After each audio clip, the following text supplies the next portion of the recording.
and welcome back to the Radio Podcast. As always, I'm your host, Ryan. I'm joined by my lovely cohort of co-hosts, Wyatt, Alex, and Alex. Hello. Turns out my face was a limited time appearance. We had to censor Alex. Technically, yeah, we before the podcast, I can stand behind it. My truth will be heard. Oh, that's a threatening way to say that. It's our co-op and MMO episode. We've talked about a bunch of competitive games in the last year or so because it's been a really good year for competitive stuff. We had Battlefield 6, we had Arc Raiders, a whole bunch of other games that we were all playing and talking about. But one thing that many of us have been playing that we haven't talked that much about is the co-op and MMO-y things that we've been playing. Outside of Wyatt and I constantly glazing Split Fiction whenever we get the chance. So let's talk about some games that we've been playing that fit into that very generous category, because I think there's been a lot of fun stuff coming out and a lot of fun updates for older games as well, that we've all been playing. I know Alex and I in the last few months went on a bender of Warframe stuff. Yeah. With we their did new mode. Warframe. We did Dead Island 2. Getting some Neo. Still those will in be touched the on later. midst of Dead Island 2 and Neo 3. I have not thought about Splitting. Dead Island in a long time. I kind of forgot about that game. Dude, Dead Island 2, it Dead went on Island a deep sale for like, I think it was like $7 for the complete edition of the game on Steam, which is kind of an unbeatable. And I have not it has played a that very game. It has a very strange idea of what crossplay means. Dude, Like, I'm still burned. I It is will rancid not get that it over didn't it. let you play the with fact us. that it says it's crossplay in the menu, but it means crossplay between Steam and the Epic Game Store is so mean. I've run into that. So between like, Steam For and once something context. no before. one uses. For context, this is what happened. I caught whim. I got a whiff. A little birdie told me Got a that good Alex sniff. and Ryan were playing Dead Island 2, and I was like, hey, that's a pretty fun game. I got it when it came out on PlayStation. And I was told by my good friends that it had crossplay. Because the menu So I says was like- crossplay. I was like, oh, hell yeah, that's great. So I install it, super excited, amping myself up. And then we discovered. No crossplay. It just And I says felt crossplay in so the sad. menu because it's talking So- about the Epic Game Store and Steam.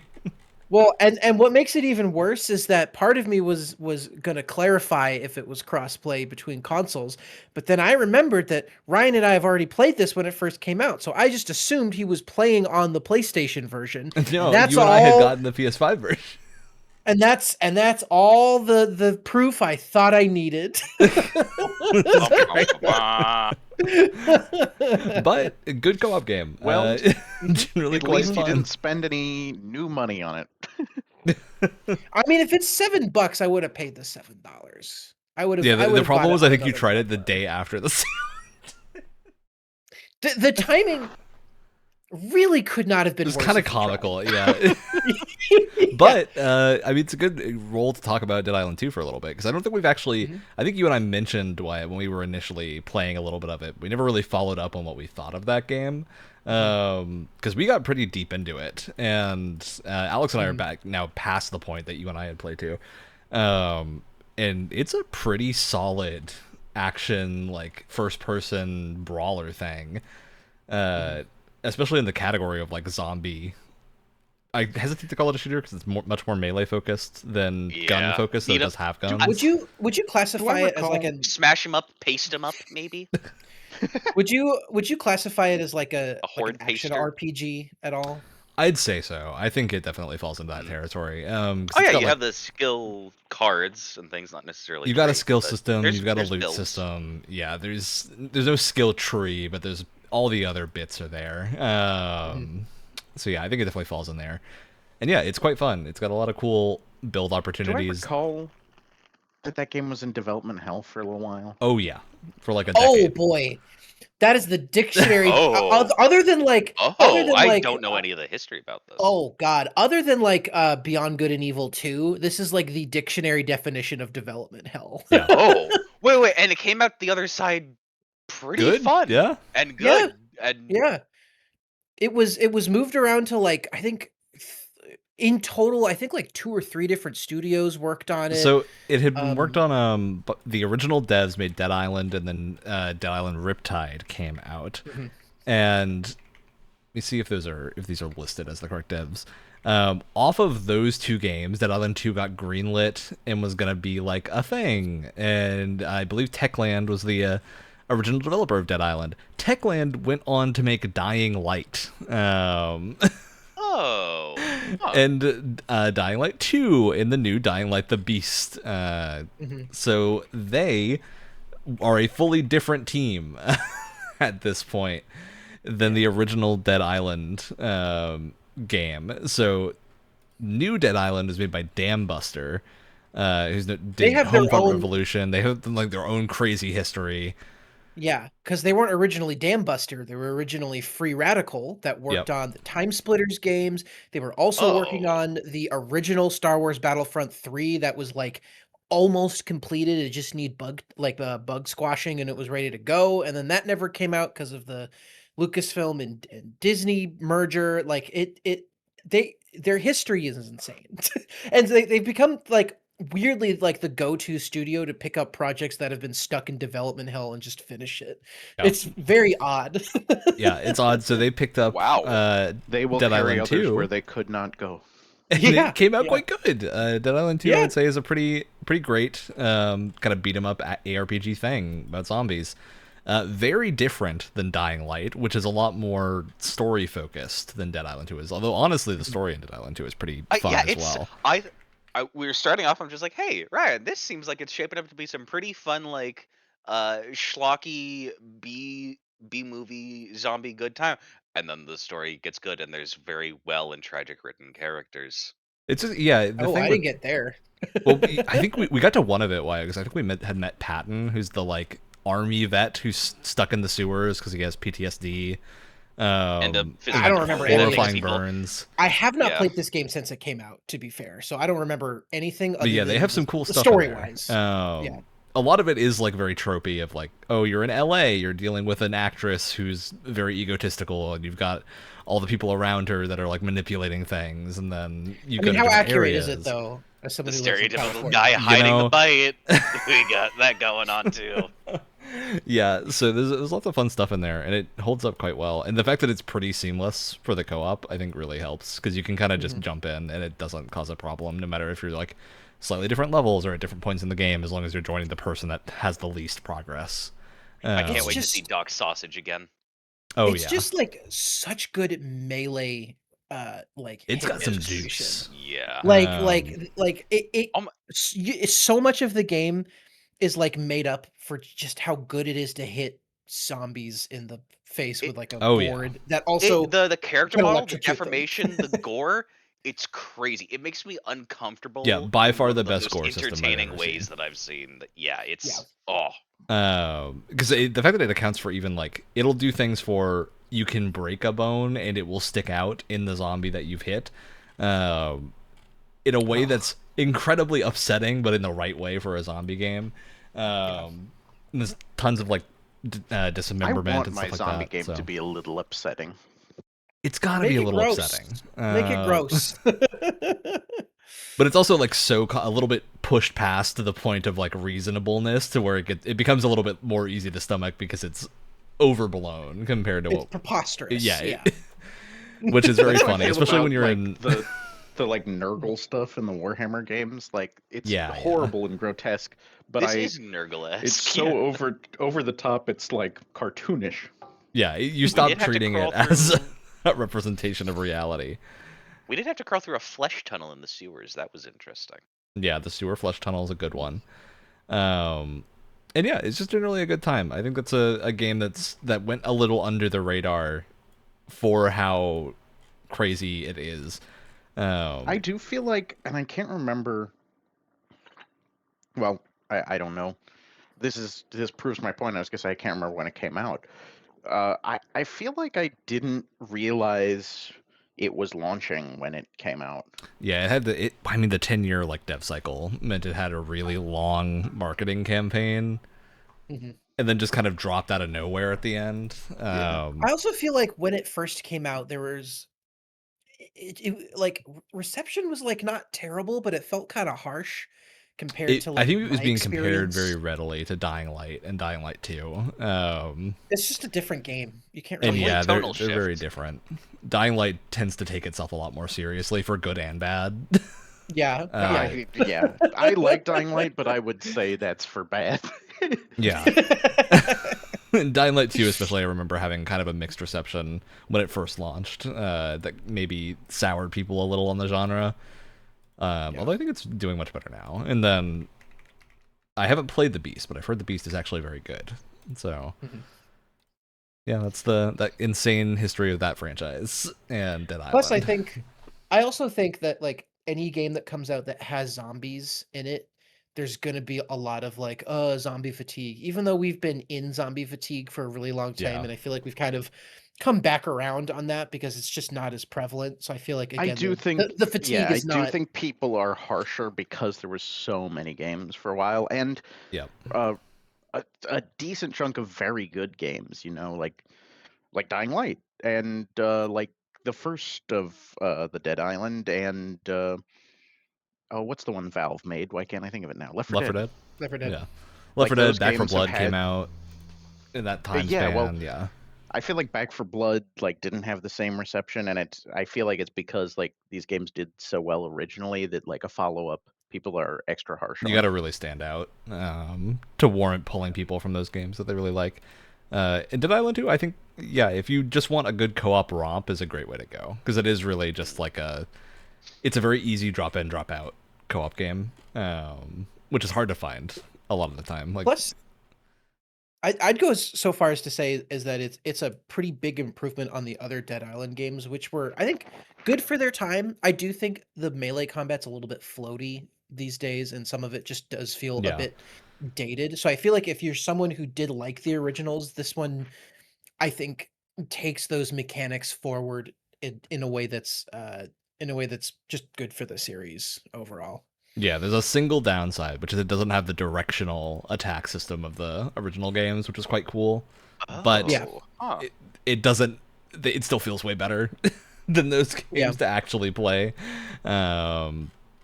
But yeah, very fun game. Very cool to play co-op and often very cheap. So, and good to bring that one up. Someone else have a game they want to run through.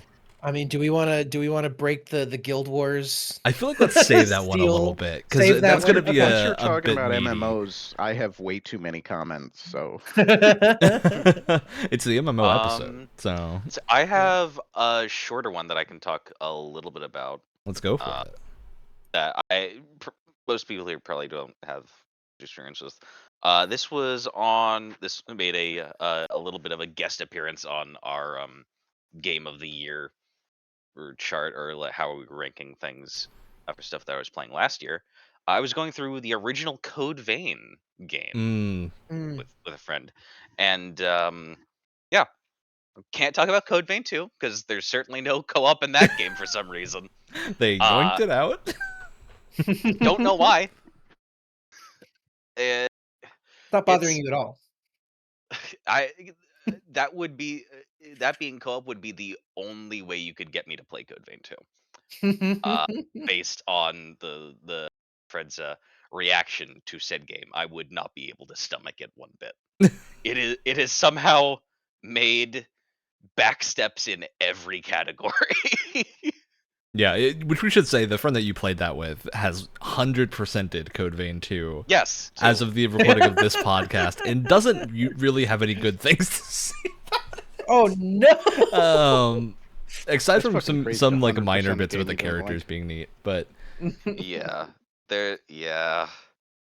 but it's God, yeah, just sort of a series update on that as far as that's going, but sort of still the same jank. It probably wasn't like the absolute first Souls-like it was game not that attempted in the to first wave, but it was some of the first like lower budget ones that started to come out mm, but afterwards. So it certainly attempted to imitate the how they were back then, which was slow, clunky, needlessly cruel. And playing with another person who has studied the maps of that game ad nauseum, and also is able to guide you through the untextured zone, which It's a is really the rough game to play with no guide. yeah, is the only way to play that game is in co-op if you are sensitive to Souls-like games on the jankier side, or Specifically in co-op with weird someone who has anime already played the BS. game. Yeah, yeah. Yeah, your overall thoughts on that generally weren't very positive. Remember, Alex? Yeah. I there's it it was a good time playing with someone who knew everything about the game before. Uh, Nice. yeah. That's a qualifier I've that got- I'd not want to It's put like on I think I can put it this way. It's like being guided through a safari, but said safari is a war zone of jank. Nice. All right, I'll jump off of that into Alex Wood. You got anything for us that you want to I actually have run something through? that kind of jumps off of that. I find it that I am much more willing to play a bad game. Yeah, a bad game in co-op. Yeah. Like Hard agree. History. both Wait, of- did you both get of- any of us to play Suicide Squad with? yeah, I played it with Yeah, Ryan a little. I played a little bit. I played a little bit Um, with you, Ryan. Uh-huh. I think. Wasn't Uh-huh. good. I think we all Yeah. played it on a stream once, maybe. I did Yeah. not. I think it was the three of us Um, that had acquired it through various sales and We whatnot. had Yeah. such a good Like, time. Back when the Epic Games launcher wouldn't work on my other computer and still won't work on this one. Similarly, in the DC world, I have enjoyed a decent chunk of Arkham Knights. Gotham Knights. Gotham Knights, that's what it is. I knew I had I something remember wrong. Gotham Knights. I would say significantly Knights- better than Suicide Squad, though not I agree. a high bar. That's not a very yeah. I feel like it's so strange because I feel like technically Suicide Squad is like a more polished game, but I would rather play more Gotham Knights. And I don't know what you I- mean by that. I'm gonna be perfectly honest with you. I'm saying like the gameplay feels less. It feels like there's more of a game loop. I do get that Yes. for Suicide Okay, Squad. Like Suicide okay. Squad I has was like a about to functional ask loop. if you'd recently checked your place for a gas leak. Okay. No, I'm not saying like That each, does make more like sense. Suicide Squad is a good Yeah. game. I'm just saying like clearly a very experienced dev team worked on Suicide Squad. I don't know where their designers went, but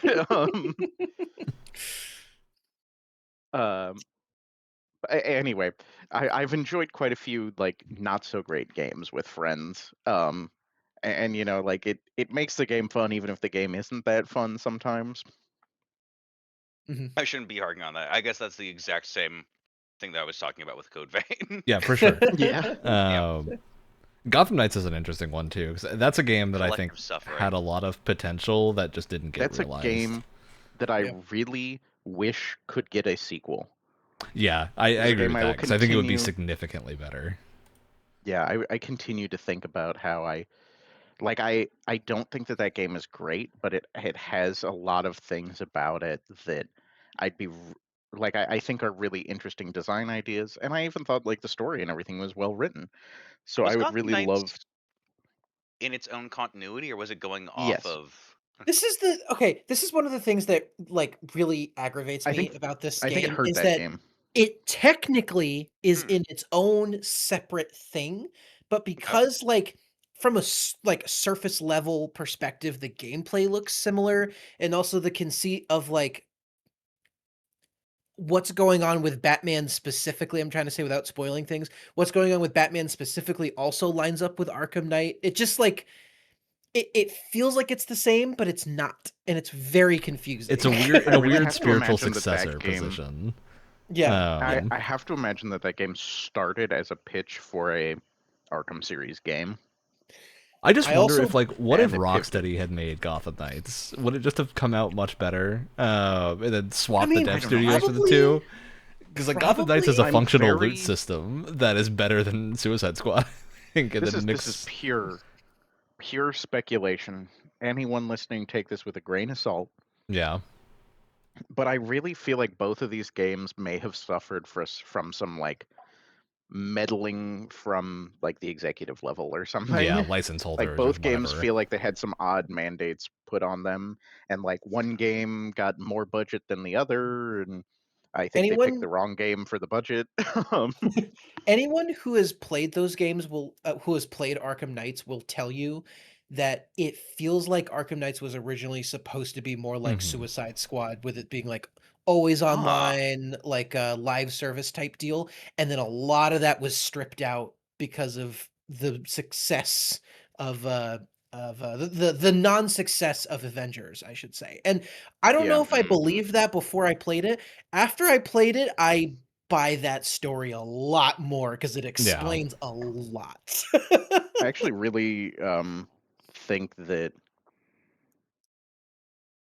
I would I don't know. I think that is one of the few games where I was like, that could have done better if it had some more of that, just to give it some more like some more meat. I'll put it this way: if it was a full-on live service thing, it may have been a situation where it did even more poorly than it ended up doing, and I wouldn't have been able to play it years later. That's something to keep in mind, because if it was a full live service thing, it probably would have been shut down not too long after launch because people were just not that interested. I will say I'm very glad that it didn't like it didn't do that kind of thing, but I wish that they had there was a bit more content that was added, I guess is what I should say. Yeah. Oh, I get that. There's a couple of other games I think that fall into that territory of like, these aren't necessarily great, but for co-op things, they kind of fit the bill. Although I'm being harsh about that one, because I think Gotham Knights alone, I think, is an okay game, compared to Suicide Squad especially, but not one that I would actively pick up without someone else like pulling me back to it. Yeah. Again, but I should think get a sequel. Yeah, I agree with that. I think it would be good with a follow-up. But I think another category of games that kind of falls into this, which regrettably has not had online co-op, which is the thing that I really want, but has always had local co-op, is the Lego games. I knew you were going to say the Lego games. Because I think and to be clear, I think generally the Lego really games are better base games than... We did a whole 2-part stream, like basically complaining that there was no online co-op whatsoever. But because we had to use the Steam like remote play together, which granted works pretty well, but like it would be so much nicer to be able to play the Skywalker Saga Lego game with like your own camera, right, and not be tied to the duo perspective, because that game is like actually kind of a third-person action game and not just. I'm surprised that Skywalker Saga didn't add that after all the like other sort of tweaks. They didn't add it, and they've confirmed the Batman game isn't getting it either. Oh my god! They're doing it again! They're doing it again! I feel like they can't keep getting away with this! What is wrong with you people? You guys are clearly talented. You make quality games, even if you crunch to do them. You probably shouldn't do that. But what are we doing? I'm losing my mind. Yeah, I don't know. I really wish the Skywalker Saga in particular had it. But I also think like all the Marvel and DC Lego games would be so much fun with proper online co-op. Absolutely. And granted, like Steam picks up a lot of the slack of that with remote play together, but that's not available on consoles generally. So you've not got an easy option if you've got like a Switch and you have the Lego games. It feels like you should be able to play co-op with your buddy, but you can't if you're not using the same Switch. So yeah, I think this is huge. Those games are generally really good for co-op especially, and are just like a really fun kind of like go smash through the story and do stuff type of game, but the inability to play them in online co-op often hampers that. Yeah.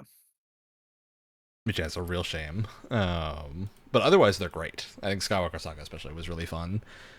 for what it was. It was really good if you just want to have a great, relatively chill romp through Star Wars. I will feel like say the Lego games is like a good example of like their gameplay. I feel like just improves like noticeably every new Lego game. Like no Yeah. matter what series they're doing, you can really see the evolution of like their of them experimenting with like different types of gameplay and stuff, which is really They're nice to iterative, but see. they get dramatically better with every Yeah. entry. It's always going to be a Lego game, but you'll usually get a better Lego game as time goes by. Yeah. Neat. I I will especially like say when I they don't. started doing like the big hub levels that are really fun to roam around in. Oh, Oh yeah. yeah, for sure. Absolutely. I don't want them to ever remove the couch co-op from those games. Oh Though. yeah, absolutely not. Like If I had to pick one, I guess couch co-op, but also you can have both. Yeah, can you're allowed to do both. I do feel like from my understanding of rendering games, it should theoretically be kind of easier to do it online. I mean, obviously there's a whole bunch of networking to go into that, which is not easy, but Yeah, that's what I imagine they haven't done is the networking part. Yeah. I just it's totally possible though. Yeah, wish they had co-op. All right, Wyatt, you want to Yeah, I got one. delve in? So this one I haven't been playing with any of you. I think Ryan has played this before though. I've been playing this with my girlfriend and a friend of ours, but we've been playing Lord of the Rings Return to Moria recently. Yes. Oh, interesting. I've been wanting to play that since it came out, and I just have never quite It's really given it a go. cool. And this is a game where I don't think everyone is going to be super on board with like the primary mode of the game. So there's kind of two ways to play it, right? There's your typical like survival, because it is a survival game. You're gathering materials, you're crafting stuff, you're slowly getting better. There's hunger and health and stamina and all this other stuff. But what's unique about Return to Moria is that you have your regular sandbox mode. You just build up a fort and do whatever. But that wasn't there at launch. What was there at launch originally was the campaign mode, which is more of a directed experience. So there is kind of an open-ended nature to it, but you are kind of along a specific path to go from point A to point B, and there is story. So while there are all of the survival mechanics, you're kind of being brushed along, so you're not really staying in one place for too long. And not everyone who is a fan of survival games is going to be into that, but as someone who prefers light survival mechanics and more of like a story focused or like adventure experience, something kind of like Enshrouded, this is perfect. This is like exactly what I want, because I like building like a quick and dirty shelter to like hide all my stuff in, but I'm not usually one to stay in the same place for too long and really build like a magnificent castle or anything. So this kind of pacing is perfect. The story really, it's actually kind of a cool idea for a Lord of the Rings story. Essentially, this is after the events of Lord of the Rings, and Gimli wants to bring in dwarves from around Middle Earth to reclaim Moria, to like make it the home of the dwarves once again. And you're separated from the rest of your like dwarven mining pack, and you're in the mines of Moria by yourself, and you have to survive. And there's a crow that talks to you that I'm sure is some sort of Lord of the Rings lore thing that people can take 15 minutes to explain to me. I don't understand any of it, but it's a crow that's basically trying to help you along to get back to your crew. And it's so much fun. And it's not a perfect game by any stretch. I think combat's kind of floaty.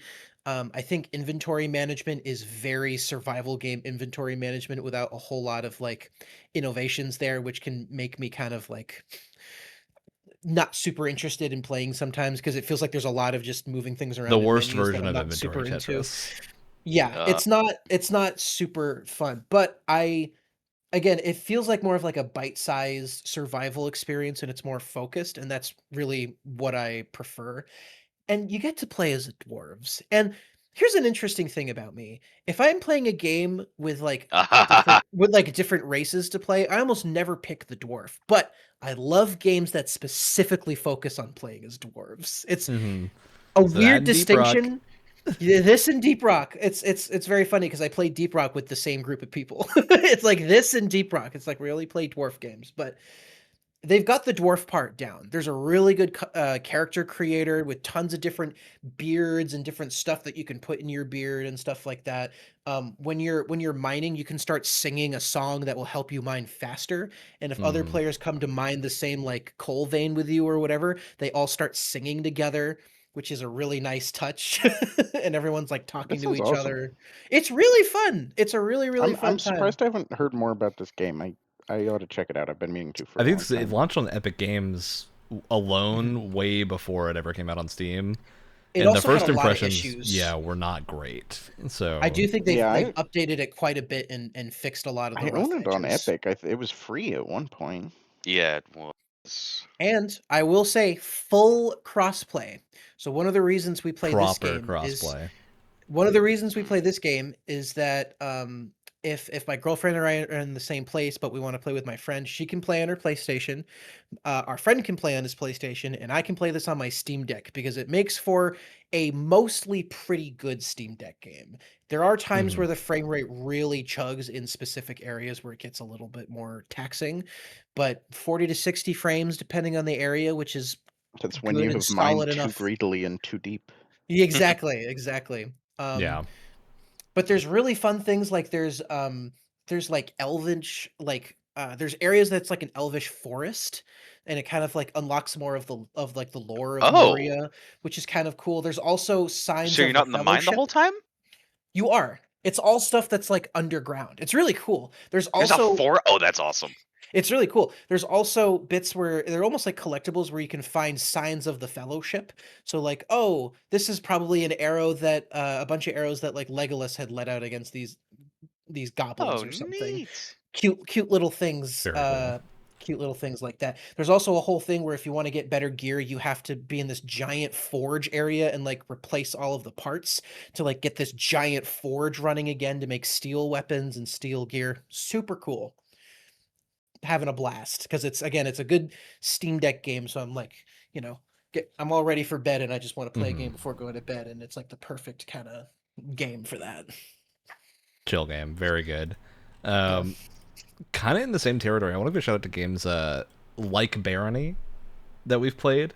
Oh, that yeah. are like really Barony, good co-op 4-person party kind of run throughs. Barony was the like very lo-fi style dungeon crawler that we played a while back for an Very episode. unforgiving.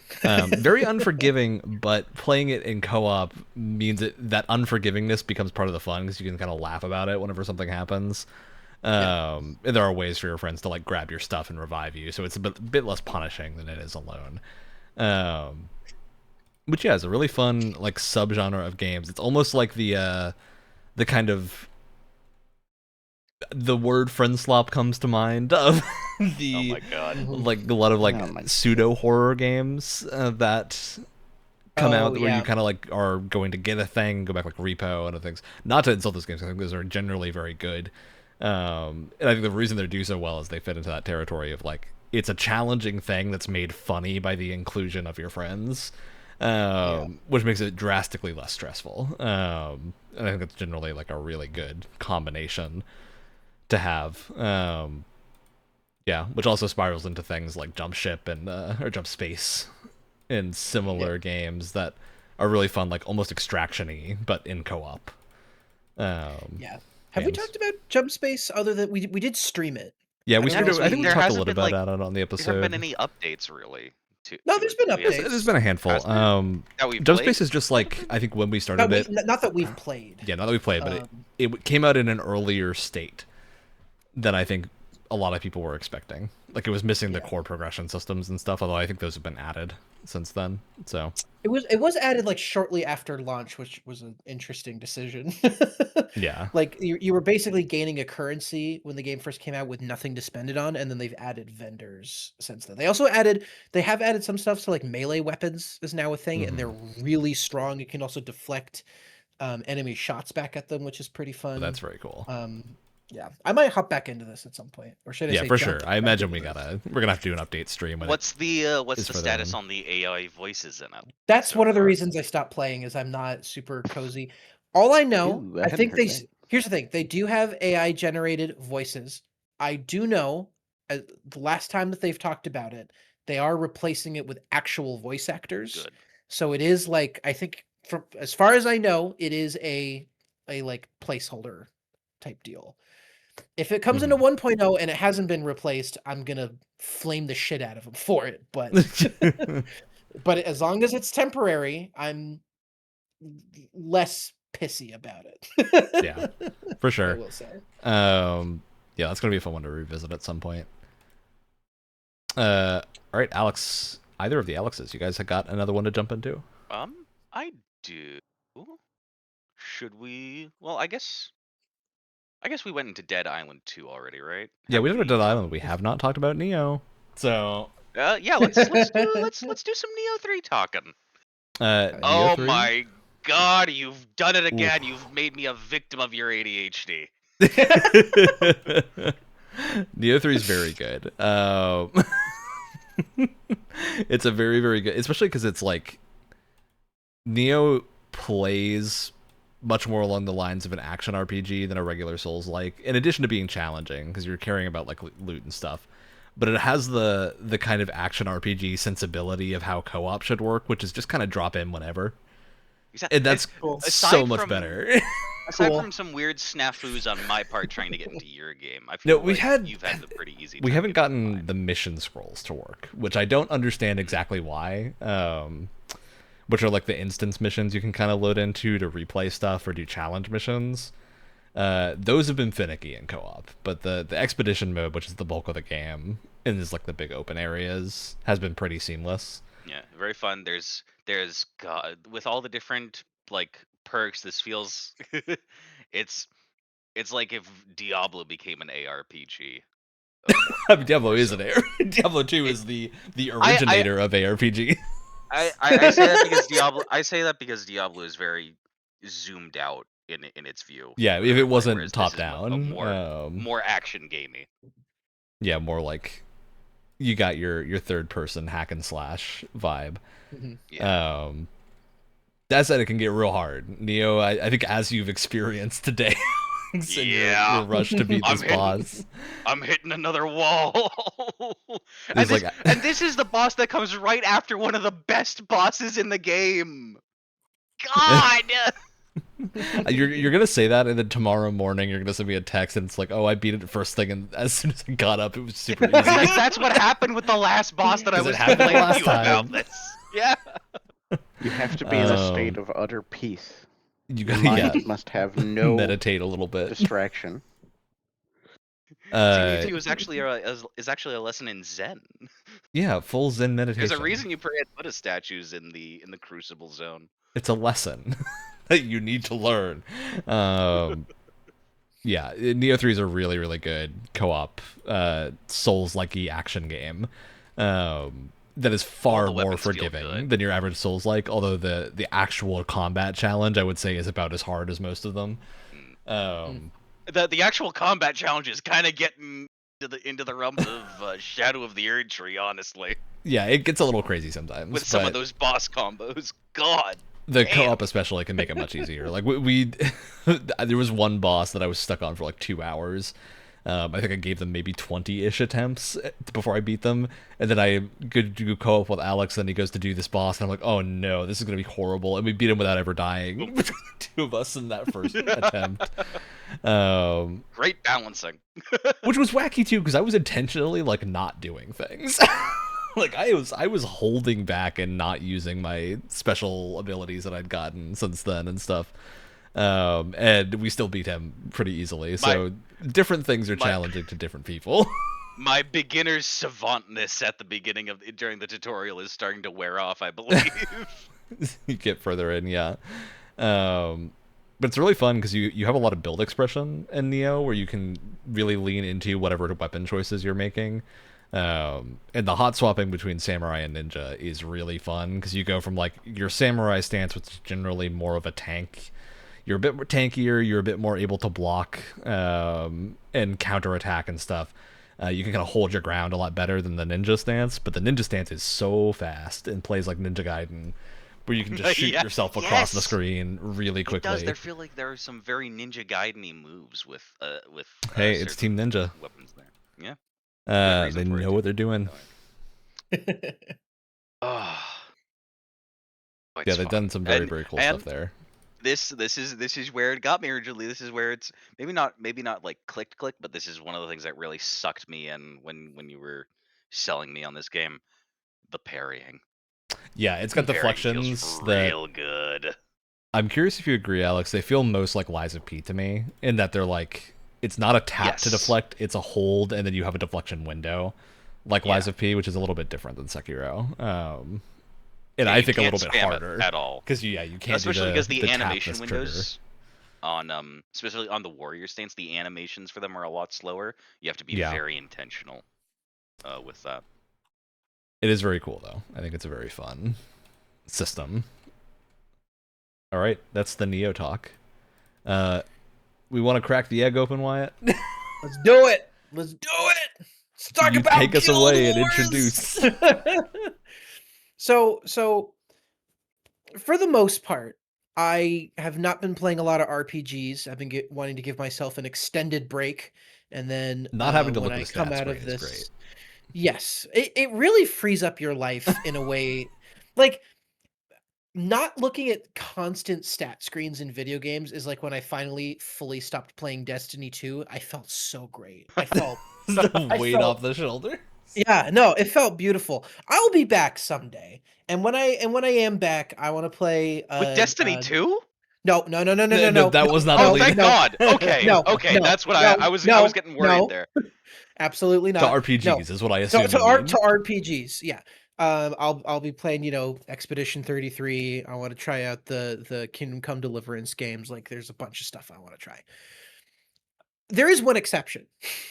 I've made an exception to this rule because, as we had mentioned before, I've been on a bit of a Josh Strife Hayes binge. Great his stuff channel. is his videos are so bingeable. He talks about usually the first 10 or so hours of an MMO, and is so good at being very dense with the amount of information that he gives to you, but it's all incredibly well paced and you never get lost in any of it. It's a very good He's extremely good at structuring a video to be easy to follow and clearly giving points. And very funny. Tactically deployed humor. But it did give me the MMO itch, and I was thinking to myself, I want to maybe dip my toes back into an MMO, but what would be one where I could play it without really diving deep into the RPG mechanics? And also not having to pay a subscription fee and a bunch of other stuff. Yeah. Exactly. And I feel like Guild Wars 2 is like that perfect niche, because you can get very mechanical and very technical with it if you want to, or you could be more like me where I'm just kind of along for the ride and I'm like, ooh, number bigger. Ooh, number bigger. Since reaching max level, I have needed to pay a little bit more attention to what I'm doing. It's because you no longer get bigger as you're powering. I do still have some gear that I need to level up. So anytime I see green number, I click button. But it is an MMO that is so much more about the journey than the destination, and it is so much more about just exploring the world and just taking everything at your own pace, because it never tries to rush you with progression, because it's horizontal progression. So there's no constant like number need to go bigger or rearranging stuff. It's very casual in that sense, if you want it to be. Obviously, you can go crazy and do what I've been looking into is how to start a legendary weapon, because I want to start getting the cool glowy weapons and stuff. And that's where that not grind, but the I need to dive deep into game systems bit kind of lies. But the cool thing is those weapons aren't actually any better than the tier of gear below them. They're just they just do cool things. So it'll be there's a shield where it'll replace your projectiles with book pages, because it's got a scroll on the back. Book? It's got a it's like the Flame Speaker Prophecies or something is the shield name. It has like a tome built into it, and when you use a skill, like a page will flip, and then it'll send out projectiles that match it. It is very cool visual looks and stuff. Yeah. Yeah, But I have so much story content to get through because I don't have all of the DLCs. I have like not the starter pack, but something similar to the starter pack where I have the first couple of expansions.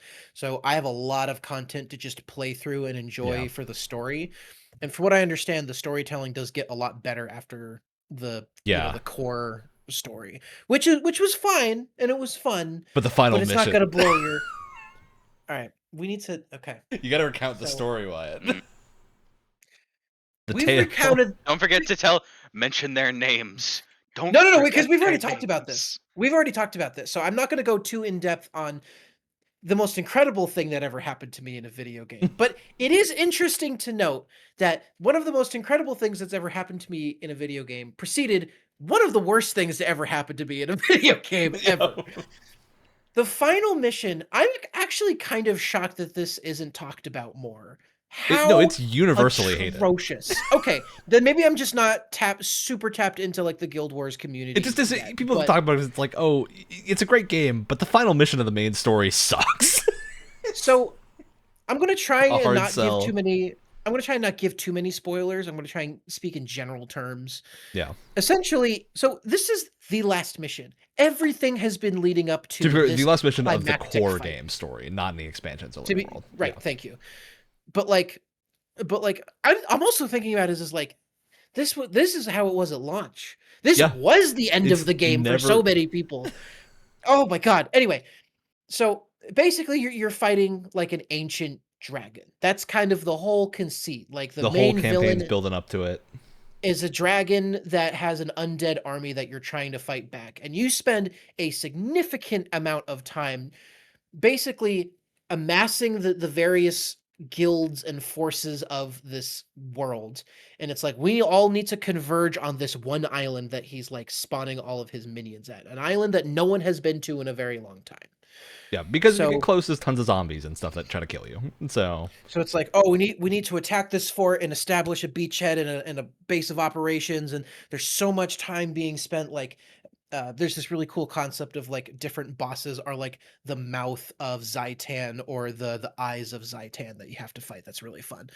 And you're like cutting off this supply lines. There's a really cool mission where you're escorting a convoy of tanks down like a road, and then laser gun wielding elves show up to like help you out. Sickest shit I've ever seen. So cool. Great lead up. Great build up. And the final mission fumbles it more than I think I've seen in a long time. So they did this a little bit. They did this a couple times throughout the campaign, but there's moments where you have to get on a turret of some kind and like aim the turret around and shoot at enemies. Kind of a fun little 5-second distraction in an MMO, right? You aim the mouse around. It's a fun little thing. That's not how that works in this game. No. As most of you know, specifically these turrets. Any other turret works like you'd expect. As most of you know, most of your why are there no lights? There we go. Most of your attacks and your abilities and stuff is on the number row, or it's on the F keys or whatever you map it to, right? By default, to turn the turret left is 1, and to turn the turret right is 3. And attack is 2, or it's like attack is 1 and then turning left and right is 2 and 3, right? If you're like me and you wanted to swap your most used abilities to like Q and a mouse button, F and G, mouse button, it completely, entirely fucks this entire control scheme. So I mapped my primary attack, which is normally on 1, to my mouse button because I use the action camera, so I like to click and hold down and whatever. So now this turns the cannon left, and to turn the cannon right, it was like Q or E or something fucking vile like that. Yep. And then firing was like 3. So it was all fucked up, and I'm not going to change my control scheme just for like a 5-second turret sequence. So you're on this ship lined with cannons that have the most fuck-ass control scheme known to man, and there's dragons flying around your ship that you're supposed to shoot, but you're not supposed to shoot, you're supposed to shoot out a shield that bounces their attacks And to be back clear, at you them. use these cannons as cannons earlier in the mission. So, like, you Yeah. know they do shoot things, but you just can't here. You have to But you're reflect also- projectiles back. You're also being, and it's a very specific window of which of when you can like deflect the attacks. It has Yeah. the timing has to be perfect, the angle has to be perfect. You're also being attacked by enemies that swarm the deck of this flying ship that you're on. You also have like 4 AI companions that are supposed to help you and keep you covered They do while nothing. you're using the cannons. They hang out in the back, and like Kaith walks up from time to time, hits one enemy, and then walks all the way to the back of the fucking ship again. So I was streaming this to Ryan, and I had a genuine crash out. I had to leave. I alt F4'd in the middle of the mission because I was my God. genuinely losing my cool. I would say one of the To be most clear, there was valid another gamer thing that was crash making you outs. lose your cool too. There's a bit where the bit where you actually use the turrets. Unlike a lot of other areas of the game where you can use the action camera, which action camera just makes it so when you move your mouse, your camera moves and you can target things that way. But it can be a little funky with targeting in the typical MMO sense. So Yeah. moving your action cam in combat is supposed to target the thing you're looking at. But because the dragons are too far away, they don't auto-target. Which means So you have to switch click off them. of action camera and then double click them. You as either normal. need to switch off of action cam or you need to tab target them and hope that it worked, and then you can use the things, and you just couldn't do damage because we didn't realize Now that. listen, And the I only reason I knew is understand. I'd done it before. Now listen, I understand that the action cam was not a thing when the game first came out. It was available in a later update. If you're adding something as core to your game as a camera change, you have to make sure that it's compatible with every section of your game. And I know that's a lot to ask of an MMO because there's so much. At the same time, this game has been out since 2012. I You also have had like over a decade to fix this. this is not a random mission. It's the final mission. Yeah, Yeah, it's it meant is to be the the- best mission in the game, right? Like it's the pinnacle of content. And boy howdy, did they fucking drop the ball past. And that's only crust so that's of only the earth. first in the sequence of bad in this. So there's that bad dragon fight, which Oh. is just reflecting things. And the dragon, these little mini dragons that you have to kill in this fight, they will circle the ship. So they circle the ship. That takes like 30 seconds every time they do it, and you can't do anything. You're just sitting there watching them fly around. And you Yeah. are doing nothing if you kill the guys that were on the deck. And so you literally just sit there for like 20 to 30 seconds every So time not they only- do this. And you have to do it like 3 to 4 times. So not only does it have the most fuck-ass control scheme I've ever seen in a video game, it also makes you wait 5 extra minutes in total more than you should have. More than that, probably like 10 minutes if you don't reflect the shots correctly because of the fuck-ass control scheme. It's a nightmare. It's a living nightmare. Mhm. And it mars what is otherwise, to get into the positives, because I really like this game, it mars what is otherwise such a fun game to play. And I think the big thing is that it respects your time in ways that other, not even just MMOs, other like live service General games just don't do. Yeah. Like we said, it doesn't have a like a monthly subscription. You just buy the expansions, and there's also packs that you can buy.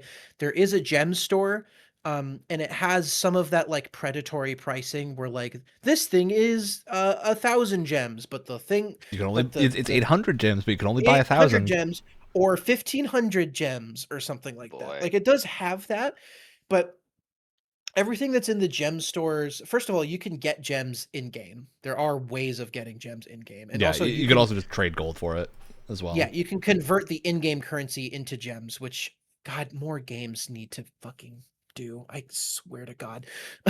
Which has the side benefit of like Guild Wars 2 does not have a gold seller problem because of that, where yeah, you could, instead you just do it through the game, which like whether or not it should exist at all is your own thought, but I think it does make it much more fun to play when you're not dealing with gold seller messages all the time. Yeah.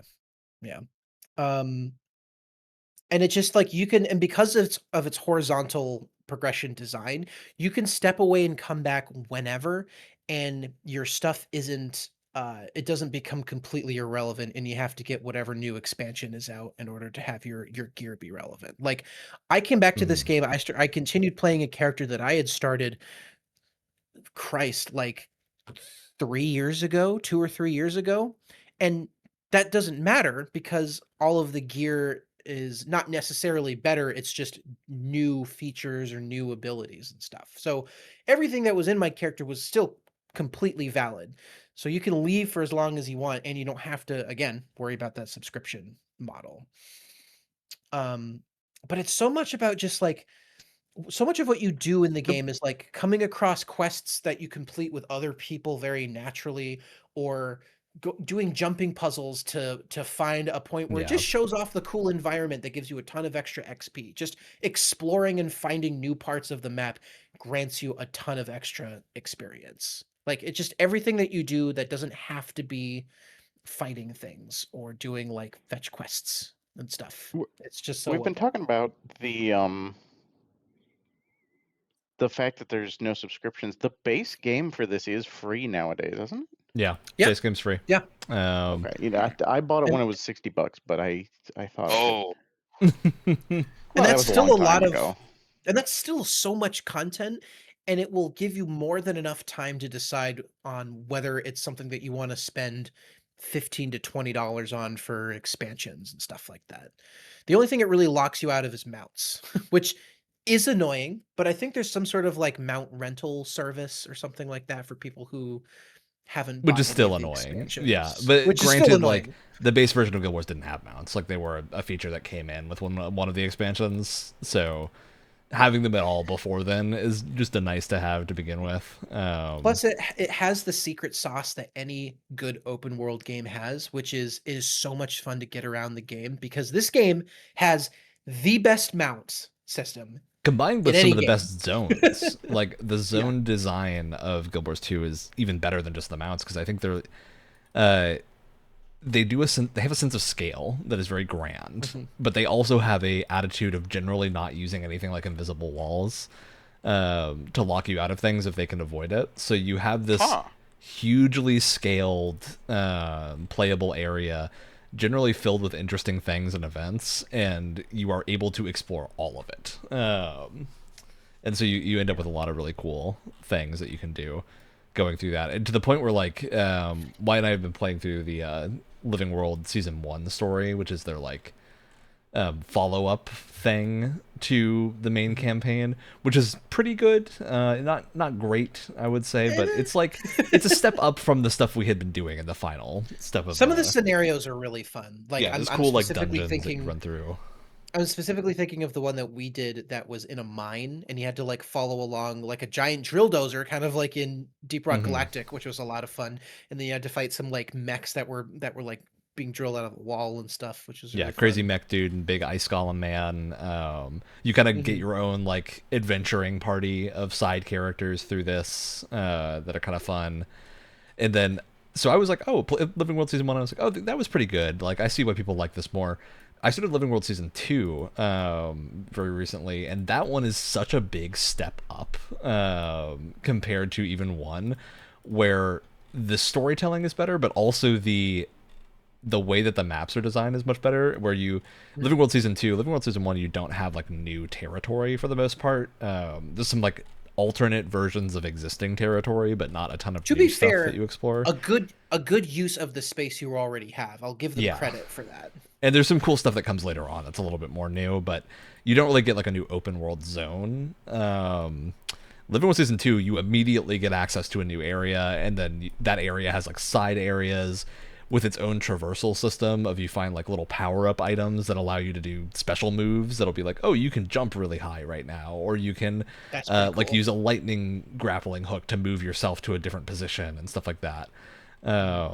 In just like the first area, which is super cool. And there's like a crazy sandstorm that comes through every now and then and just makes it hard to see, but also super rewarding to go around and do stuff. So the like step up each time has been very cool, and I've heard generally speaking that like Living World Season 1 and 2 are regarded as the worst of the like expansion content.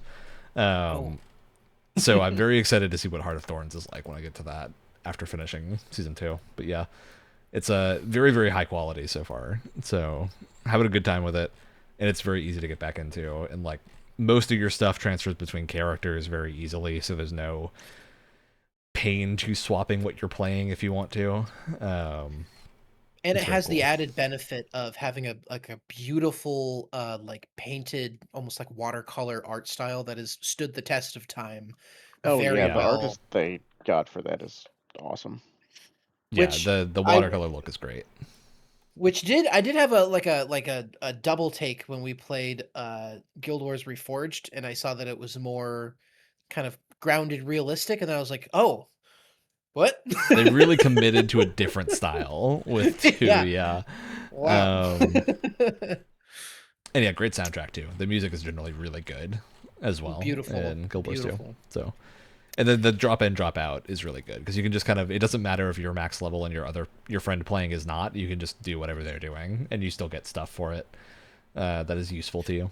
So what's cool is that I think they handle cutscenes differently in later expansions, but at least in the base game, it like goes to a screen, and then you have 2 characters that show up on screen and they talk to each other, and that's the screen that the like party leader has. But if you're not in that, you still get the conversations. It's just in game between all the characters. So even if you're just tagging along, you still get all of the dialogue and you still get what's going on, even if it's not from the same perspective. Well, you do get the same perspective too if it's that type of cutscene and you're nearby. Oh shit, okay. Yeah, so like whatever you would do, and I would get like your character having the conversation. It would show me what you're seeing, which is super cool. So very easy to follow and keep it going. We're down in Alex. We're down in Alex. Oh, but yeah, I think generally speaking, it's a very, very fun. It is the most like what I would call co-op game MMO compared to other MMOs, which are obviously like cooperative in a lot of ways. But like, I played a ton of Final Fantasy XIV. I love Final Fantasy XIV. But playing that game, if Wyatt were to start playing 14 right now, it would be very annoying for us to play together because it would involve a lot of me sitting 14. And doing nothing for extremely long periods of time. Playing 14, and I've met up with one of my friends once, and then a tornado siren in real life went off, and I have not met up with a friend in game again. It's a great game, but until you finish the story at the max level, it is largely just a single player game. Well, I also just remember the time that we played ESO together. Like, that mostly worked fine, but it's not nearly as seamless as this. Yeah, because ESO, from what I recall, ESO has the problem of like quest clarity being a really big issue, where it's really hard to tell like what is. Sometimes you'll take a quest and it just accidentally brings you to a different time period, and you're just like, what's happening? Like we played a really cool dragon hunter-y quest in ESO at one point. It was a really fun quest, but we had no idea that it was actually like taking place after the main campaign with a bunch of characters that we hadn't met yet, and we were like, oh, this is neat. But it's really confusing because you don't know who these people are, and you can't really follow up on it until you beat the main campaign. I've always wanted to get more into ESO. I picked it up on PlayStation. There was like a sale that I could get like $8, and I got all the DLC or whatever at that point. But I've never really gotten deep into it. It's also, I think ESO's combat's okay, but it's really hard to read what's happening a lot of the time. Like ESO has a big, I think, issue with you've got a set of buttons, and knowing what they do is important to what you're doing, but you'll have a bunch of other players around you and you just don't understand what's going on a lot of the time. Which Guild Wars has that same problem, but it only has it in the situations of big world bosses, at which point you don't need to know what's happening. You're there for the ride. And generally speaking, your actual like kit has more of a role in what you're doing. So I enjoyed that part a lot more in Guild Wars, but I do think ESO is also a really good example of like a co-op exploration MMO thing. Guild Wars is just a bit more seamless in my mind. Yeah. No, I've been having such a blast, and I feel like it's, again, because it respects your time, it's a game that I can play in the background very comfortably while doing other things. So like I've also been getting back into Overwatch because I've been really enjoying the new update, but I've also been playing Kena Bridge of Spirits at the same time. And I feel like no matter what I'm doing, Guild Wars can just kind of sit in there because it's not Yeah. super sweaty, and it also doesn't feel like it punishes you whenever you leave for a little while. It's just always there when you want to play it, which is a really nice feeling to have. Yeah. Yeah, I will say like I definitely want to get more into Guild Wars 2, but I have been playing a bunch of World of Warcraft, and it it is the exact opposite of what you're saying. I mean, like if I like, there's so much that like it. I mean, enough of it you can go back and play, but there's a lot that Mhm. like It won't you feel can the easily same miss out in the on. future. Yeah, you Yeah, kind of want to do it while it's particularly fresh. with stuff that like is not main story content in a Mm. expansion. It'll just like glaze over any of the like what was end game content, which sometimes has big lore stuff in it. So Yeah, and it's some really fun stuff. Like, yeah. um, yeah, I've generally been really enjoying the WoW expansions recently, especially with housing and all that. But I don't treat it like a co-op game in the sense when I'm playing it. It's much more of like I'm gonna do what I need to get done and like my list of things, rather than Yeah, I Guild don't Wars where it's like mostly the fun is playing with other people. So s- Yeah. stop me if you have more Guild Wars talk, but I do have a comment on that go for from it. Yeah. the WoW perspective. Is I really and like I don't I was not somebody who played World of Warcraft in the like original classic era or anything. I Hmm. came to World of Warcraft I mean compared to many people extremely recently. I started playing in Battle for Azeroth, or maybe even end of Legion, technically. I think. Mhm. Um, and so I have gotten used to very quickly because almost all of them have existed, like the all the sort of abstraction of social elements or removal of social elements and Mm. it does feel a lot more single player. And if I go back and play Classic, which I have been doing a decent chunk of, um, it feels way more cooperative to me. Like the um, the reliance on other players is much heavier, and reliance on um, like the group finder stuff for dungeons and stuff did not exist. I have been playing Yeah, like Anniversary, which I do believe has that, but in the original iteration of the game there was like a much heavier um I guess assumption, even a requirement or assumption for like some of the content for you to get out there and interact with other players. hmm, And I like as a newer player I have real like mixed feelings about it. Like Mm. I think it's a really good thing that like the game has become more approachable for new players, and so like you don't need to have a guild that you're regularly playing with to do even like dungeon content, let alone raid content. So I think that's really good, but I do think that like I totally understand what a lot of the like people who are way more into classic are saying about like there being a social element like kind of missing from like the modern format. for sure. Yeah. Speaking of Josh Strife Hayes, he has a great video talking about the disparity between classic WoW players and modern WoW players. That's very interesting. Where Yeah, I essentially where like MMOs, especially back in the day, were kind of chat rooms, and that was like the way that people talked to each other. But now that Mhm. communication is handled elsewhere on social media, Discord, whatever, it's like the purpose of an MMO has kind of changed over the years. Yeah. I know my partner like loves to like more than leveling or really playing the game at all is to like hang around Stormwind in chat. um, and so it's definitely still there. It's just it's much more optional, but that means that like there's far more people engaged or far less people engaging with it, which again, I don't necessarily think is a bad thing, but like classic and modern retail WoW are pretty much two totally separate games. Like almost everything aside from like the most basic parts of combat have changed, and even some of those have changed. Mm-hmm.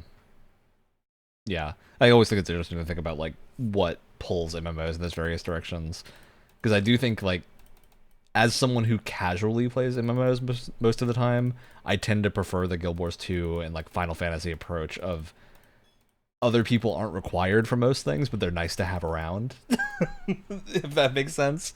Oh yeah.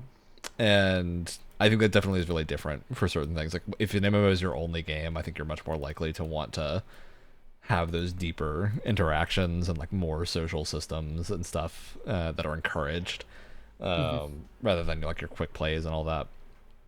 But yeah, I think it's a very fun set of things. And right now, it feels like MMOs are all, generally speaking, in a very good place. Can I talk about another Except for MMO Ashes of that Creation. Oh, yeah, except God, for Ashes of Creation. We'll discount that one from the conversation. Can I bring up another MMO that is legitimately just a single player game, but there's other players? Go for it. Have any of you guys played Star Wars: The Old Republic? Hell yeah. I love that game. Like more than a lot of people, I know that there's been like a lot of basically isn't it kind of hate on that game, but that game is like I have never played an MMO that is so single player. Like you can definitely have players with you, and I think it makes the game more fun.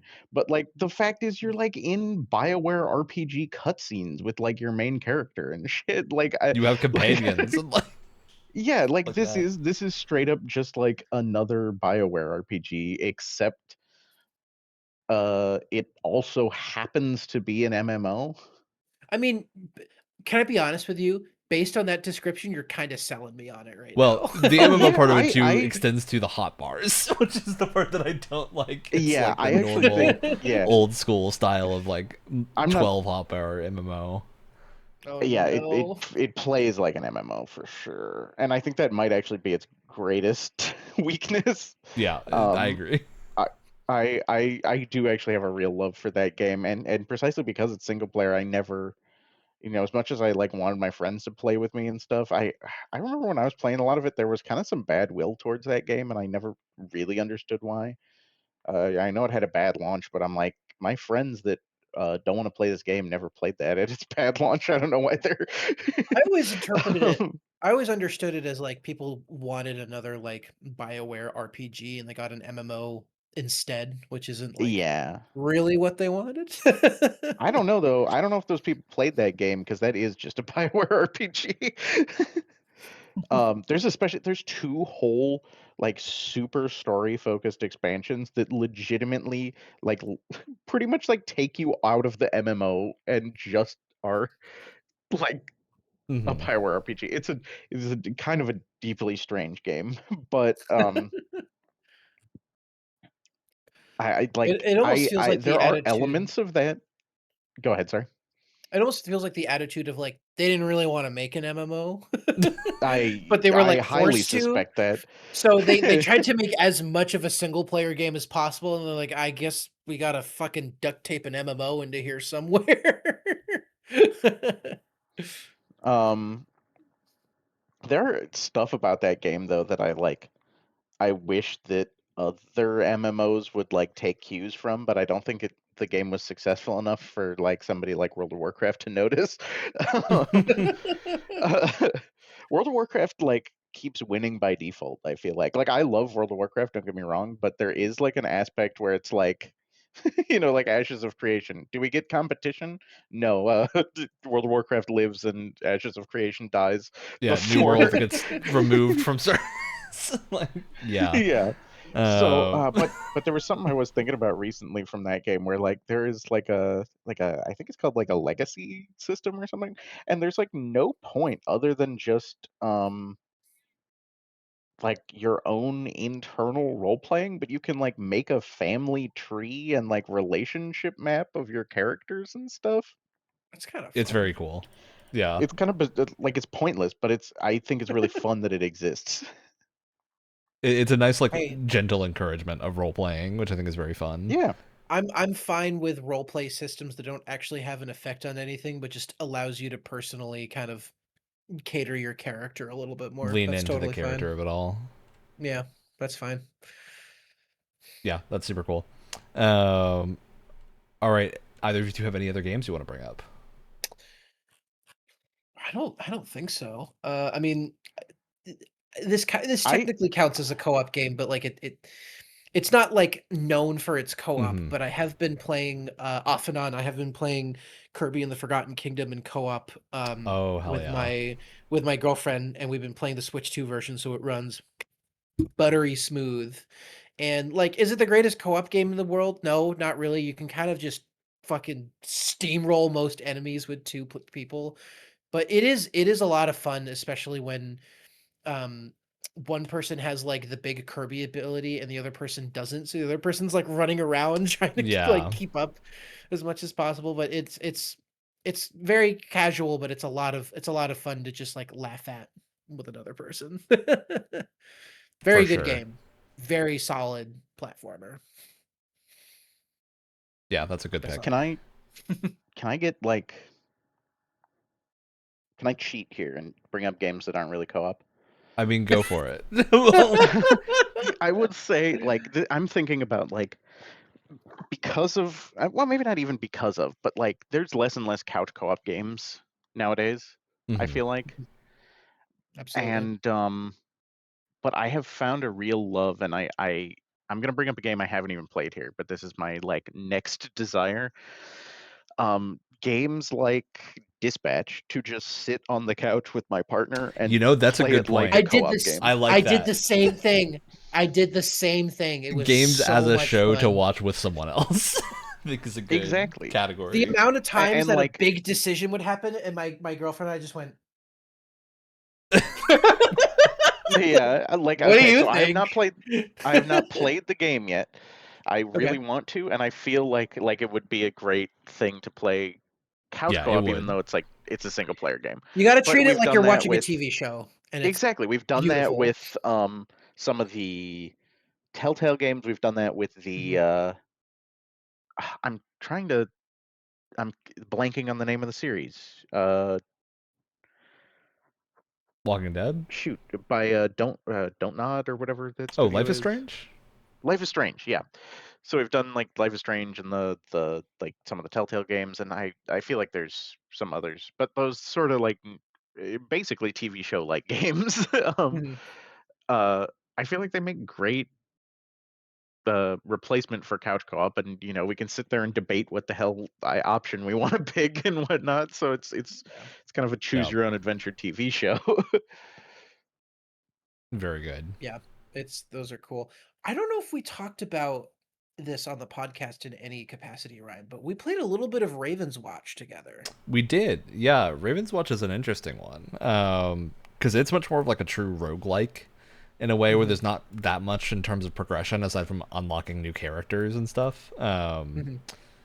That's a fun one because I think Raven's Watch is a weird one too because I've played it as you have, Wyatt, a handful of like single player runs of Raven's Watch, and in single player, Raven's Watch is like nail biting. It is It's difficult. it's oppressive and it does not give two shits about your feelings. It will Yeah, fuck you over it's hard. hard. In co-op, Raven's Watch is kind of chill.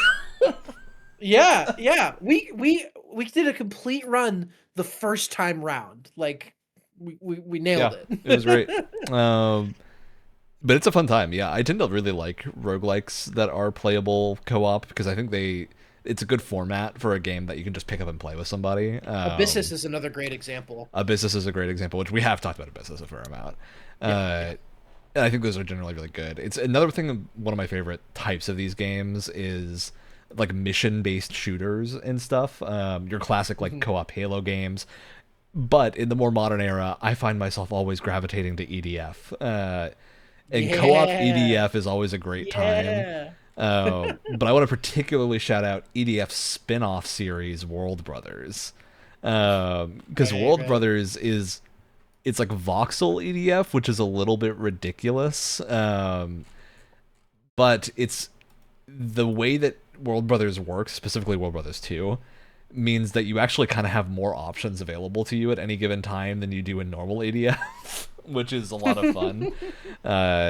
Whereas like if you're playing normal EDF, I think it's a more like tactical co-op game where your selection of classes and character types and like what weapons you have equipped actually does kind of matter.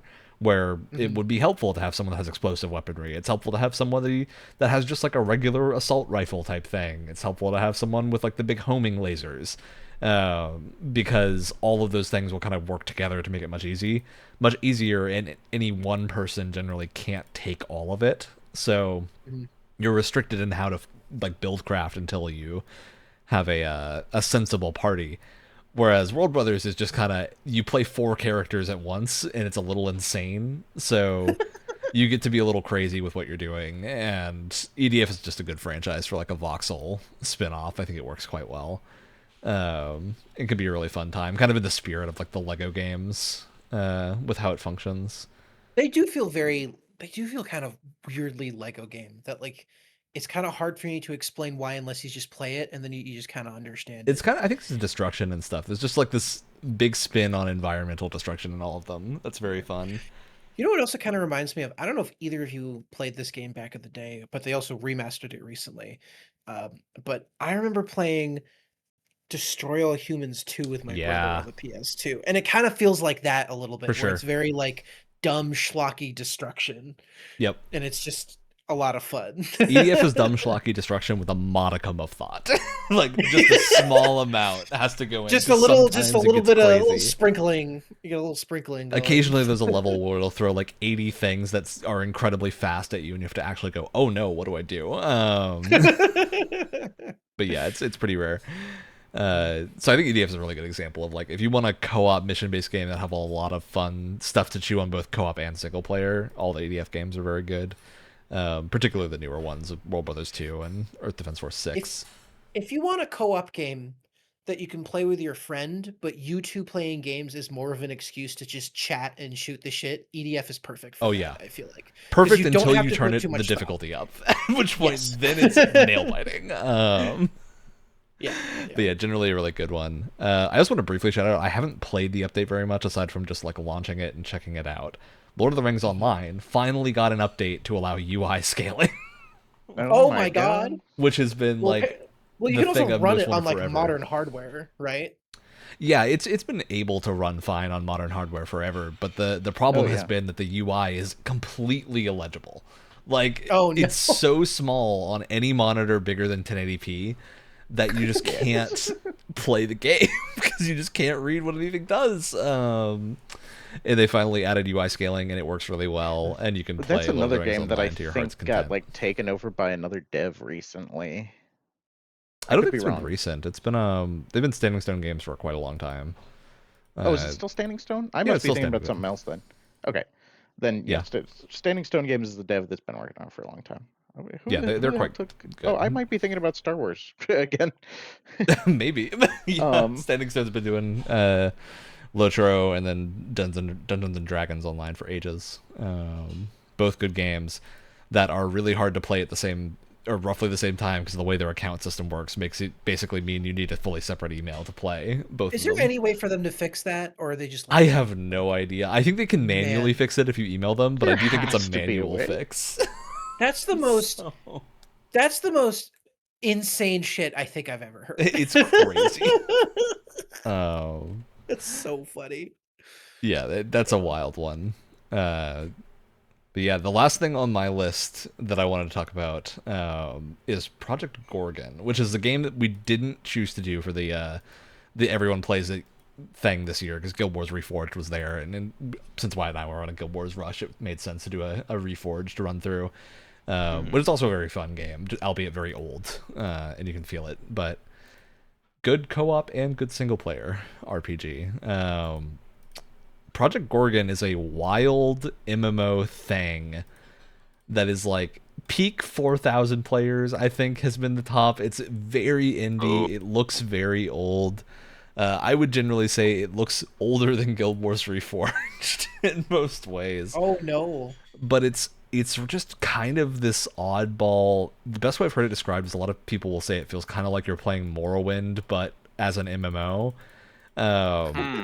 Which is really interesting and I think kind of accurate to how Gorgon works, where it's mostly about like exploration. You have a skill for dying, and every time you die you get XP and dying, and that lets you get perks related to dying. That's kind of awesome. No, I love that. Philosophy is a skill. There's tons of crazy stuff in the game, and yeah, there's just some really weird combinations of things in Project Gorgon that are really funky to mess with, and I don't know that it's good in co-op. I've not tried it yet, but I do think it is a very funky game, and seeing what people just stumbling around and adventuring together, I have a feeling would be a good time. So I'm looking at like the Steam trailer for this right now, Yeah. and when you're in the towns, I'm like, actually, this doesn't look that bad, and then it cuts to like a snowy forest, and I'm like, oh, it's all over the place. I'm sure many of Wow. the assets in this game are made up of like whatever Unreal or Unity, I don't know what engine it's using, store assets were available that fit the thing. So the team for this game is tiny. sure. Very, very small. So I'm sure they're using some like marketplace assets and stuff. But it's a fascinating game. Like one of the first missions you do in the tutorial island to get out is you have to figure out how to find coordinates in order to teleport yourself off of the tutorial island. And you literally have to explore and like find these notes hidden around that have the second, third, and first digits of this code to send you to the right place. And so it's fascinating. It's just a really, really crazy thing. There's a skill in taming rats that you unlock in the first area if you find the right thing. That's awesome. It's a very funky thing. I saw a cow with a sun hat, and that's there's a cow skill line to my knowledge. I haven't found that one yet, but I believe there is a cow skill line, so you can get turned into a cow and then upgrade how good you are as a cow. Oh, that's awesome. So I think tons of fun stuff here. That's just really entertaining. Very wild game. All right. That's the list. I think we've run through most of it. So we're gonna jump. Talked about Warframe at all? Oh, we haven't talked about Warframe because you vanished, Alex. But you're back. I kind of died. Wow, isn't it crazy how 3 inches of snow can decimate the power grid? I live in the Northeast. Honestly, I'm surprised it came back that quickly. Yeah, we had the generator or the backup generator going on, but that doesn't support internet and got regular power is back on. We're not nice. But yeah, Alex and I have consistently played Warframe for a long time. Alex is catching up to me though. It's a wonderful on and off game that I dive really into. 450. I think your 450 login is tomorrow, right? I think mine's at like 600. Yes, my daily thingy. Yeah. So you're catching up. To see what I'll get. I think I saw this on someone's like fashion a little bit ago, and boy howdy, that's gonna be a long-term investment. But when I get to it, that's gonna be some good fashion. When you get to what? There is an armor set reward for when you hit 1,000 days logged in. Ooh, you're almost halfway there. Take like 3 more years. Yep. Oh, boy. But yeah, Warframe's a great just drop in, drop out. Like we were saying, like mission-based shooter, I think is where it largely falls in, of hopping into missions.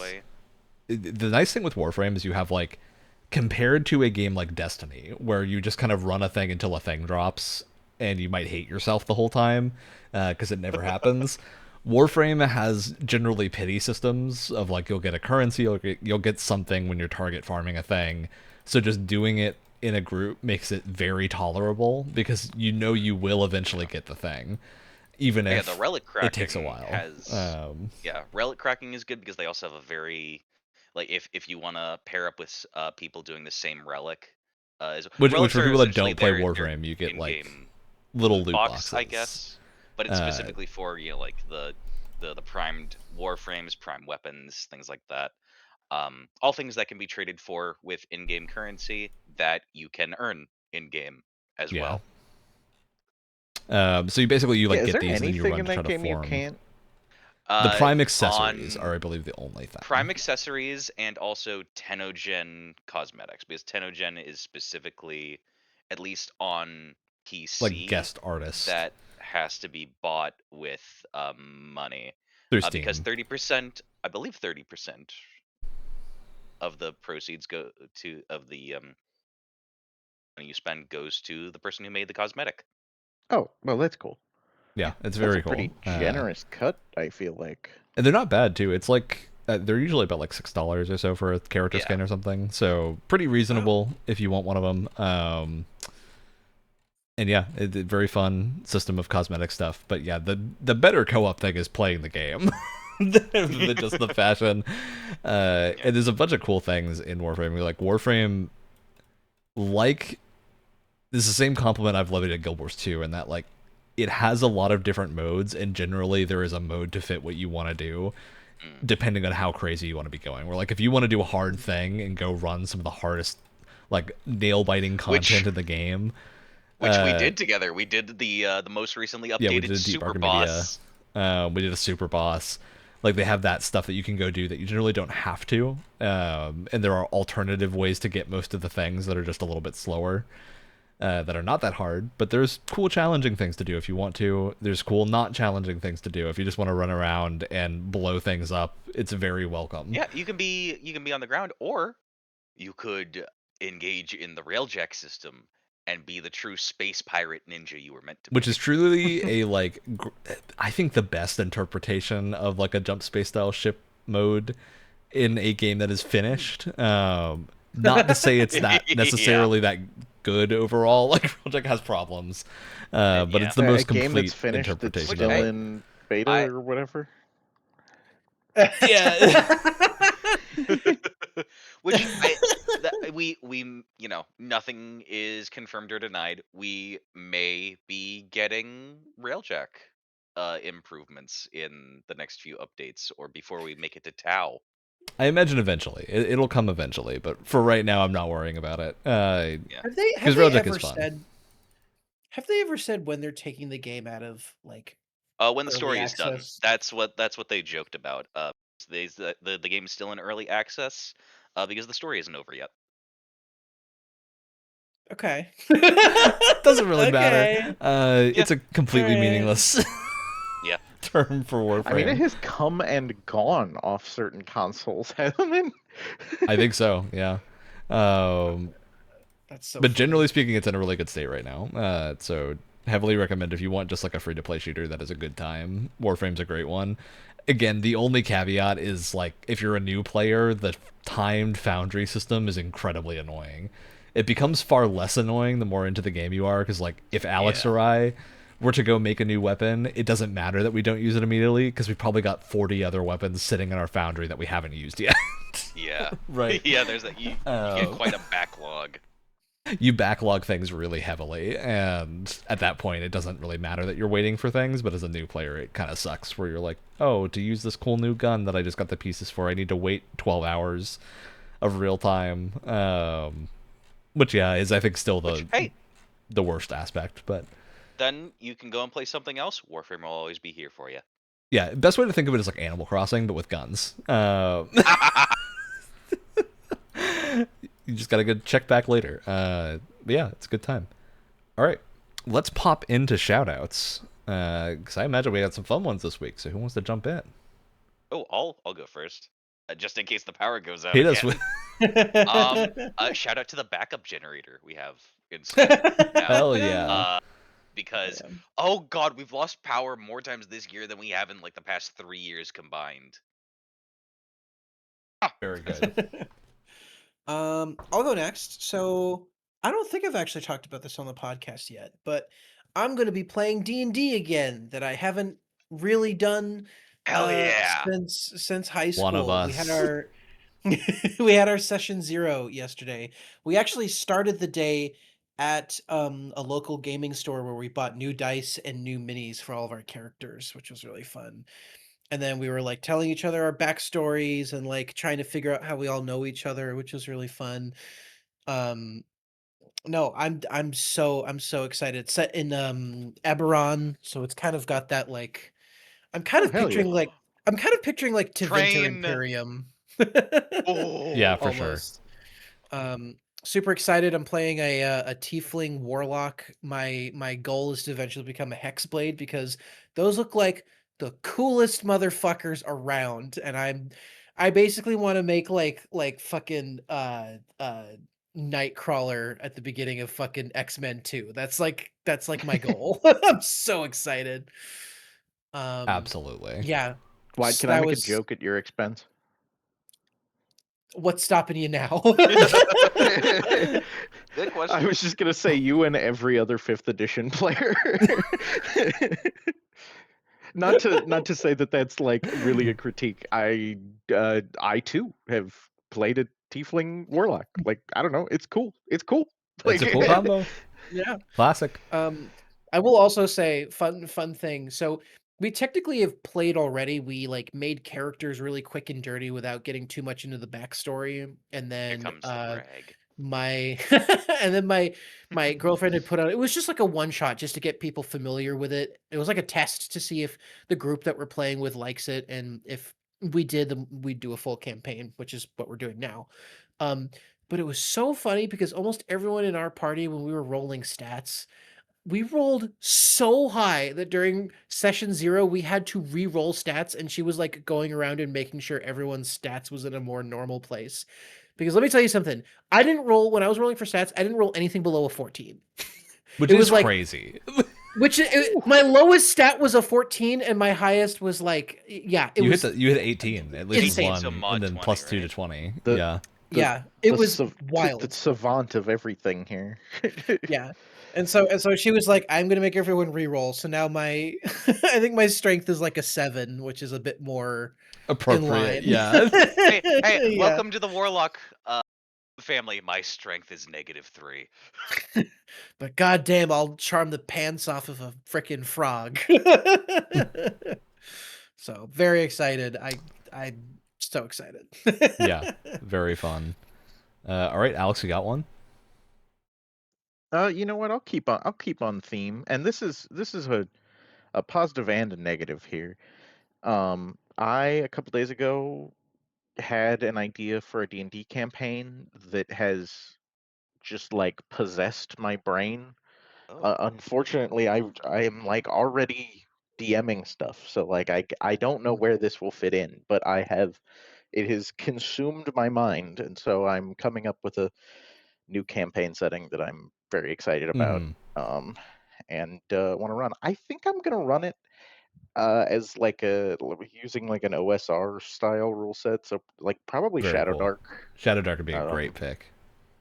Especially because like my players are like more modern 5th edition players and everything, so like I feel like Shadow Dark's gonna be a good happy medium of like modern quality of life with more like retro style in some of the mechanics. For sure. Yeah. I'm not going to say too much about the setting because it may end up something that I invite some of you guys to. So I don't want Hell to yeah. give that There you away. go. I don't know how I'm going to end up running it online or in person or what, but we'll Add see. it to the list. All right. You might notice this weird little setup over here that I have sitting on this little side table, which is the Elder Scrolls Betrayal of the Second Era board game. My goodness. I pulled out. I finally have the components like actually split up and have fully opened, and I'm loosely understanding how to play. That's So a you have like thick gazetteers. Yeah. This is one of 6. not including the rule book. Boy. So, but Ryan, you pull is out this like like a Gloomhaven, location. where it should just be a full-on RPG and not a board game? No, so the really cool thing is it uses poker chips. So like you get these little poker chips to play instead of like miniatures or something. Which if I can like lean over and actually grab.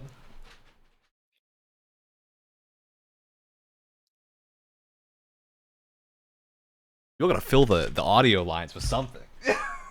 Well, I'm in. But you Sorry, get watching like intently. I was admiring your shirt. the little poker chips with monsters on them and stuff.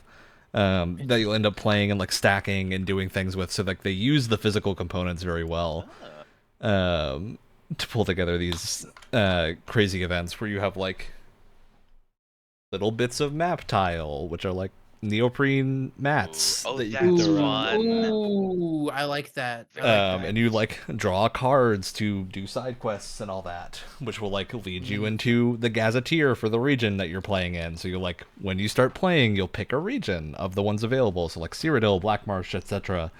And then you construct your character using skill lines and all that. You have a handy little tray, which is falling. Oh. So I lift it, but you'll like put dice into slots on this thing to like fill it in, and then you have a topper that goes on if you want to save the character for later. But this game is also like very easily able to be played as just a one-off. So is it kind of like an adventure board game? Yeah, it's like an exploration RPG game. It's like Vantage. Kind of, yeah. It's more combat focused because it's like a bit more tactical with the things, but you have like you'll pull out events and quests, which you'll like reference the book to see what those are for each area, and lots of cool stuff like that. And you like construct your character by training and skills as you go about, and do all sorts of stuff. And each region has an end game scenario, which is sort of your like marker to end the session of playing it, where you'll do like, oh, there's a necromancer invasion, and you need to combat the necromancers, and you'll set up a whole board state that you have to then like finish off with your fully built character, which is very cool. And yeah, it's a very fun system that I'm very excited to get to playing more, because I think it's a very interesting one. And the components are just gorgeous, where you have like your player tokens. Is it single player only, or is it multiplayer? No, it's co-op. It's specifically co-op, so there's not a competitive mode, at least in what I own. I'm not sure if they might do one at one point, but they have like your tokens with it, which are double-sided to be like male or female character for each race, and all sorts of cool stuff like that. You've got your like dark elf on both sides and stuff like that to kind of give you a big mix-up of looks and whatnot to build your character with. So very, very fun system. Made by Chip Theory Games, who've done some very cool other games like Too Many Bones, which is another very good dice rolling game.